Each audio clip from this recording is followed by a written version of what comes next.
যদি কালকেও নির্বাচন দেন কোনো আমাদের আপত্তি নেই, কিন্তু সংস্কারের ভিত্তিতে নির্বাচন দিতে হবে। যদি সংস্কার না করে নির্বাচন দেন, অসুবিধা কোথায়? এই নির্বাচন গ্রহণযোগ্য নির্বাচন হবে না, নির্বাচন কেউ মানবে না। ইদানিং আপনারা দেখেছেন দুই একটা নির্বাচন হয়ে গেছে, যারা নির্বাচনের পাগল ছিল, নির্বাচন দেন নির্বাচন দেন নির্বাচন দেন, তারাই এখন বলে আমরা অংশগ্রহণ করব না। যারা এতদিন বক্তব্য দিয়েছেন, যারা নির্বাচনে অংশগ্রহণ করবে না, তারা রাজনীতির থেকে ছিটকে পড়বে। যাদের 2 দিন আগের এই বক্তব্য ছিল, আজকে তারাই ঘোষণা দিচ্ছে আমরা নির্বাচন করব না।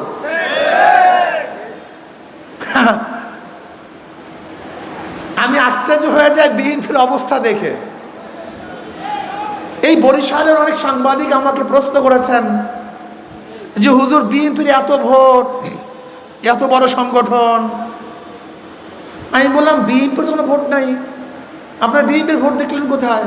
হুজুর এত ভোট। বলেন না, আসলে এই ভোট একসময় ছিল মুসলিম লীগের, তখন বিএনপির ভোট ছিল। ভোট ছিল কাদের? মুসলিম লীগের। মুসলিম লীগের পরে ভোট আসছে কাদের? আওয়ামী লীগের। আওয়ামী লীগের পরে ভোট আসছে কাদের? বিএনপির। বিএনপির পরে ভোট আসছে জাতীয় পার্টির। এরপরে জোটবদ্ধ ভোট, তার মানে ভোট পরিবর্তনশীল, এটা স্থায়ীকার ভোট নয়। ভোট মানুষ কেন দেয়? শান্তি পাওয়ার জন্য, মুক্তি পাওয়ার জন্য, উন্নয়নের জন্য, তার মেয়ের ইজ্জতকে রক্ষা করার জন্য, তার বাড়িকে রক্ষা করার জন্য, নিজের জীবনকে রক্ষা করার জন্য, দেশের উন্নয়নের জন্য। ডাকাতি, চুরি, গুন্ডামি, বদমাশের জন্য কেউ কাউকে ভোট দেয় না। স্বামীকে বেঁধে রেখে স্ত্রীকে ধর্ষণ করবেন, এর জন্য মানুষ কাউকে ভোট দেয় না। বগুড়ায় দেখেছেন, প্রস্তাব দিয়েছে বাবার কাছে, আপনার মেয়েকে বিবাহ করতে চাই। বাবাই রাজি হয় নাই, মেয়ের সামনে বাবাকে হত্যা করে ফেলেছে। এই বিএনপি, অন্য কেউ না। বগুড়ায় ঘটনা, শুধু বিবাহের প্রস্তাবে রাজি না হওয়ার কারণে বাবাকে হত্যা করছে। এই বাবা হত্যা হবে, এর জন্য কেউ কাউকে ভোট দেয় না।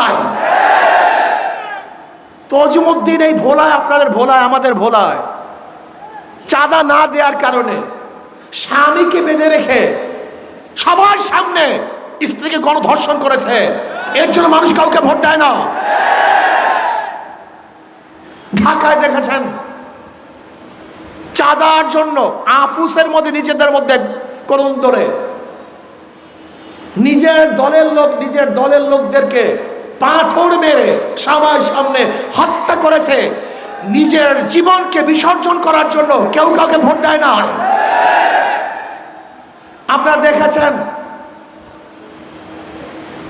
বিএনপি অফিস করছে, 1 বছর পরে ভাড়া চাওয়ার জন্য গেছে, শুধু ভাড়া চাওয়ার জন্য গেছে, এর জন্য মালিককে হত্যা করছে, এর জন্য মানুষকে ভোট দেয় না। হসপিটালে সিরিয়াল একটু আগে না পাওয়ার কারণে বিএনপির লোকজন ডাক্তারকে ঠেকিয়ে দিয়েছে, এর জন্য কেউ কাউকে ভোট দেয় না। সোহাগ পরিবারের সামনে, সোহাগ পরিবহনের সামনে, অফিসের সামনে সিগারেট পান করতেছিল, শুধু সেই লোকজন বলেছে একটু সরে তারপর পান করেন।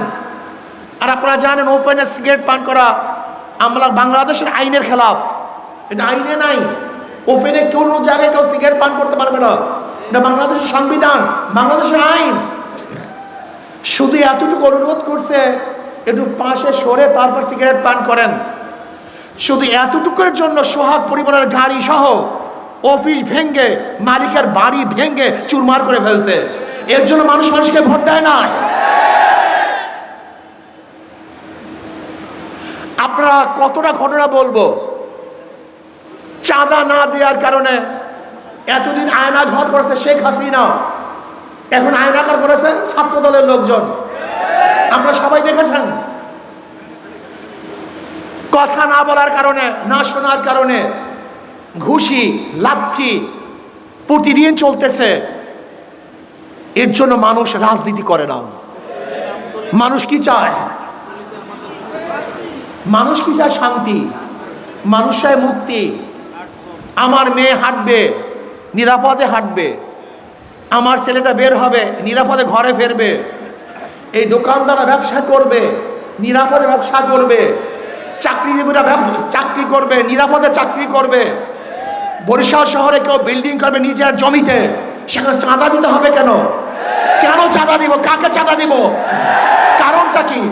আমি আমার জমিতে ঘর করব, কেন চাঁদা দিব?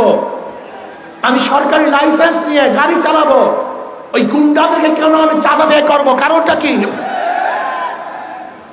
এমন কোনো জায়গা নেই যেখানে চাঁদাবাজি নেই। এর জন্য মানুষ রাজনীতি করে। আপনারা দেখেছেন কাবি খা টিআরের বস্তায় বস্তায় চাল বিভিন্ন বিএনপি লিডারদের বাসা থেকে উদ্ধার করা হয়েছে। এর জন্য মানুষ মানুষকে ভোট দেয় না। প্রিয় জনগণ ভাইয়েরা আমার, এখনো ক্ষমতায় যায় নাই, বিএনপি এখনো ক্ষমতায় যায় নাই। এরপরে তাদের অবস্থা এই, ভয় আছে, যেতে পারি কি পারি না। যদি অপকর্ম করে মানুষ ভোট দিবে না। এই ভয়ে ভয়ে যে কাজগুলি করতেছে, যখন ভয় থাকবে না, যখন ক্ষমতা চলে যাবে, এই দেশটার অবস্থাটা কি হবে বলেন তো? এখনো ক্ষমতায় যেতে পারবে কি পারবে না, অপকর্ম করলে সেই ভয় আছে। তারপরও এই কাজ, যখন ক্ষমতায় চলে যাবে এই দেশটাকে নরকে পরিণত করবে, জাহান্নামে পরিণত করবে। আমার জনগণ বন্ধুরা, আমার জনগণ বাবারা, আপনারা বারবার ভোট দিয়েছেন, 70-এ ভোট দিয়েছেন, 73-এ ভোট দিয়েছেন, এরপরে ভোট দিয়েছেন বারবার, বহুত ভোট আপনারা দিয়েছেন, কিন্তু ভাগ্যের পরিবর্তন দেখেন নাই, শান্তি পান নাই, জনগণের জানমালের ইজ্জতে রক্ষা হয় নাই। আবারও ভোট দিবেন, কাদেরকে ভোট দিবেন? দেখে শুনে বুঝে তারপর ভোট দিয়েন। আমরা চাই না এই দেশটাকে নরক করতে। আমরা চাই না এই দেশটাকে গুন্ডার দেশ বানাতে।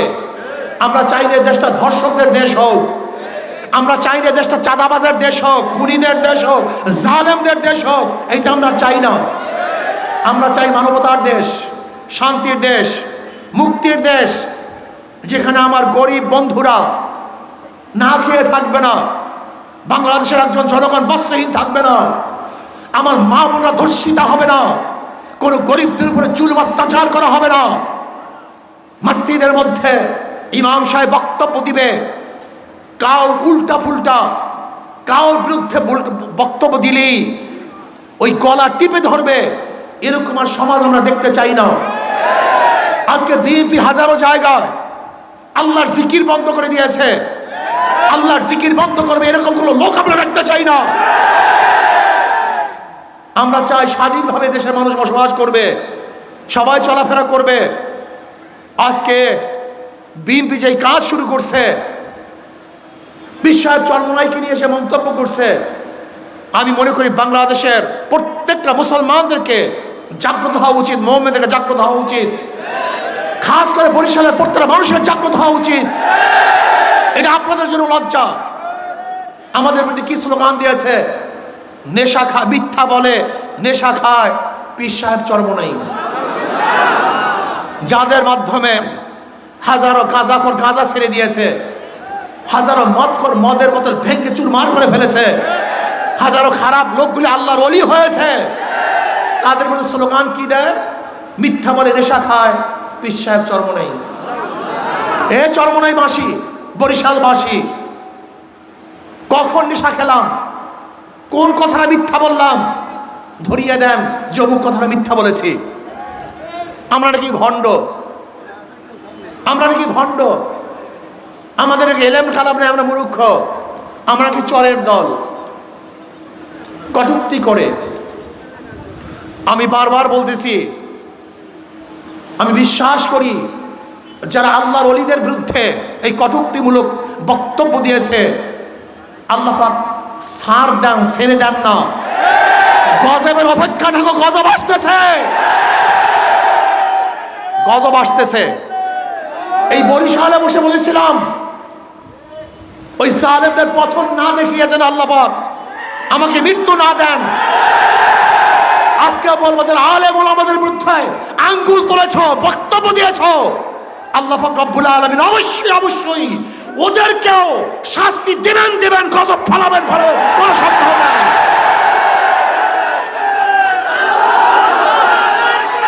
যেই কাজগুলি তারা করেছে, যেই কাজগুলি করেছে আপনারা দেখেছেন, ওলামাই কেরামদেরকে বক্তব্য দিতে দেয় না, সাধারণ মানুষকে চলতে দেয় না, এখনো ক্ষমতায় যায় নাই। তুমি ভেবেছ সেই আগের সেই ধানের শীষ দেখলেই মানুষ পাগল হয়ে যাবে? আল্লাহ, এটা 2025, ওরা সব দেখবে, ওদের বক্তব্য দেখবেন, শুধু জিয়াউর রহমান সাহেব এইটা করছে, সেইটা করছে, এইটা করছে, সেইটা করছে। বুঝলাম জিয়াউর রহমান সাহেব এইটা করছে, সেইটা করছে। জিয়াউর রহমান সাহেবের আদর্শের কারণে এদেশে মানুষ সত্তার সাহেবকে ভোট দেয় নাই। সত্তার সাহেব কি করেছে? জিয়াউর রহমান সাহেব এইটা করেছে, সেইটা করেছে। খালেদা জিয়াকে 1991 সালে ভোট দেয় নাই। খালেদা জিয়া কি করেছে? জিয়াউর রহমান সাহেব এইটা করেছে, সেইটা করেছে। 2001-এ বিএনপিকে ক্ষমতায় নেয় নাই। 2001-এ কি করেছো সেইটা বলো। দেখবেন বিএনপির মধ্যে এরকম কোনো বক্তব্য নেই আমরা এইটা করছি, সেইটা করছি, কোনো বক্তব্য নাই। শুধু জিয়াউর রহমান সাহেব এইটা করছে, সেইটা করছে। বলবেটা কি? এরা তো ক্ষমতায় গিয়ে দুর্নীতিতে 5 বার দেশকে চ্যাম্পিয়নশিপ করছে। এরা দুর্নীতিতে 5 বার চ্যাম্পিয়নশিপ করছে, বহুত কেস করছে। এদেশে মানুষ অতুষ্ট হয়ে তাদেরকে উৎখাত করার জন্য আন্দোলন সংগ্রাম করেছে।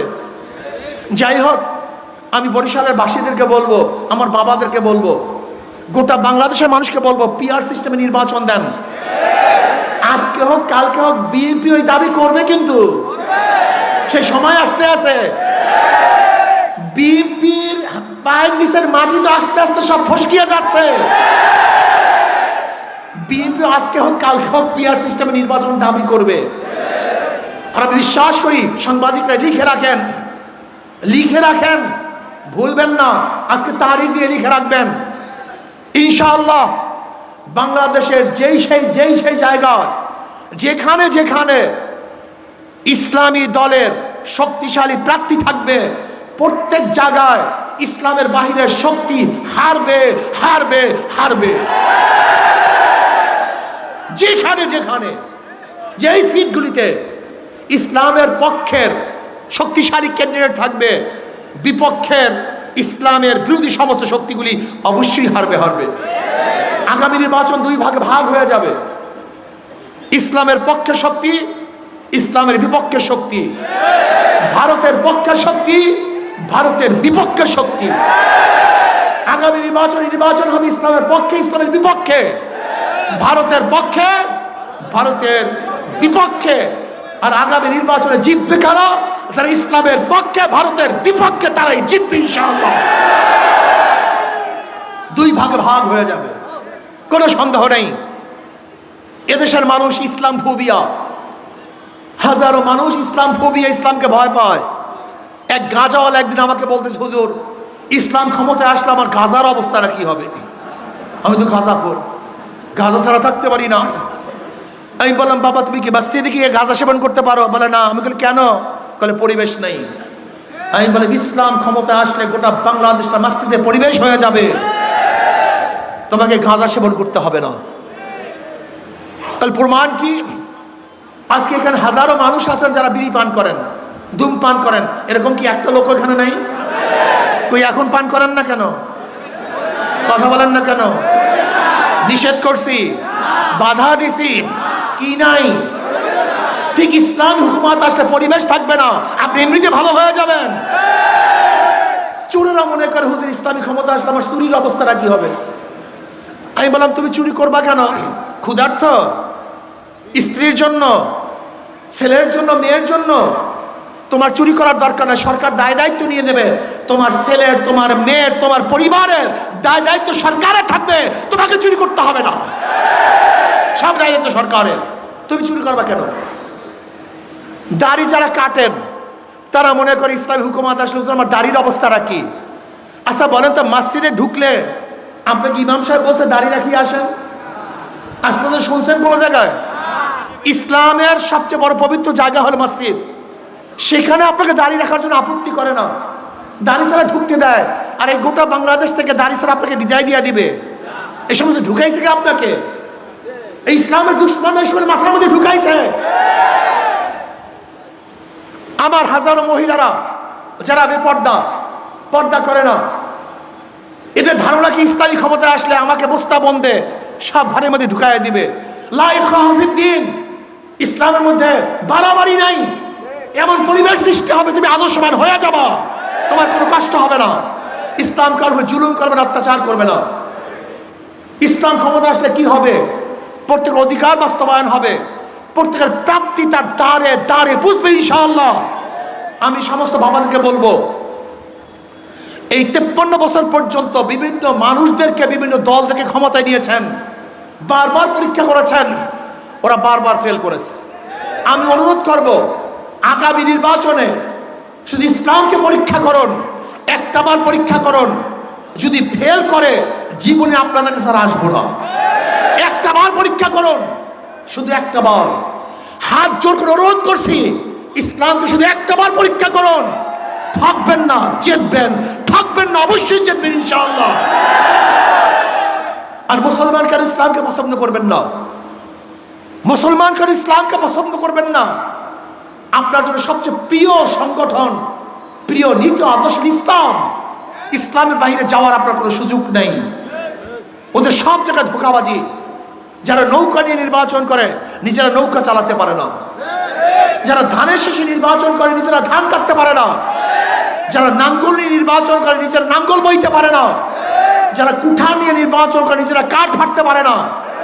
সমস্ত মার্কাগুলি, প্রতীকগুলি গরিবদের, কিন্তু যারা নির্বাচন করে একজনও গরিব না।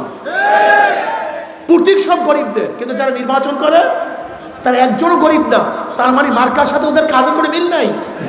কিন্তু হাত পাখা এমন একটা প্রতীক, যে নির্বাচন করে সেও চালাতে পারে, যারা সমর্থন করে তারাও চালাতে পারে। হাত পাখা প্রয়োজন মুসলমানদের, হাত পাখা প্রয়োজন হিন্দুদের, হাত পাখা প্রয়োজন খ্রিস্টান বৌদ্ধদের, হাত পাখা প্রয়োজন পুরুষদের, হাত পাখা প্রয়োজন মহিলাদের, হাত পাখা প্রয়োজন বড়দের, হাত পাখা প্রয়োজন ছোটদের, হাত পাখা প্রয়োজন ধনীদের, হাত পাখা প্রয়োজন গরিবদের। কেউ কার মার্কা নিয়ে ঘুমায় না, ঘুমের সময় কার মার্কা বুকের উপরে থাকে না, কিন্তু একটাই প্রতীক ঘুমের সময় কলিজার উপরে থাকে, সেই প্রতীকের নাম হাত পাখা।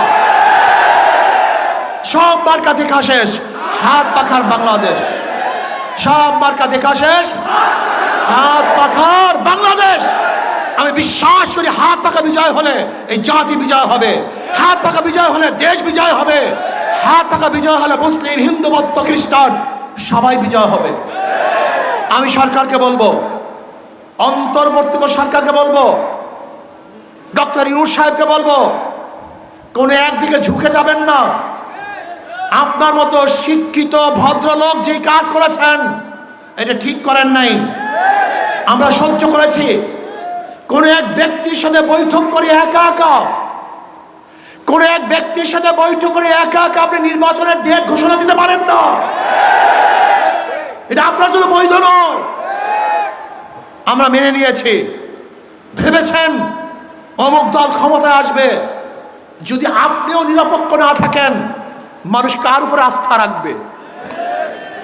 কিন্তু খবরদার, নির্বাচন আপনি যেই দিন করেন আপত্তি নাই, কিন্তু প্রয়োজনীয় সংস্কার এবং দৃশ্যমান বিচার ব্যতীত যদি আপনি নির্বাচন করেন তাহলে অবশ্যই জনগণের কাঠ গড়ায় আপনাকে দাঁড়াতে হবে, জনগণের কাছে আপনাকে জবাব দিতে হবে। যে ইউনূস সাহেব আপনি তিনটা জিনিসকে সামনে নিয়ে ওই চেয়ারে বসেছিলেন, সংস্কার, দৃশ্যমান বিচার এবং নির্বাচন। আপনি শুধু নির্বাচন উপহার দিবেন, সংস্কার করবেন না এবং বিচার করবেন না, আপনি ওয়াদা খেলাপ করেছেন। আমরা বিশ্বাস করি যদি সংস্কার নির্বাচন হয়, সেই নির্বাচন গ্রহণযোগ্য নির্বাচন হবে না, প্রস্তাবিত নির্বাচন হবে। যদি 1000% স্বচ্ছ নির্বাচন হয়, একদল বলবে কারচুপি হয়েছে, নির্বাচন ঠিক হয় না, ইঞ্জিনিয়ারিং হয়েছে, বিভিন্ন বক্তব্য দিবে। কাজে এমন নির্বাচন চাই যেই নির্বাচন গ্রহণযোগ্য নির্বাচন হবে।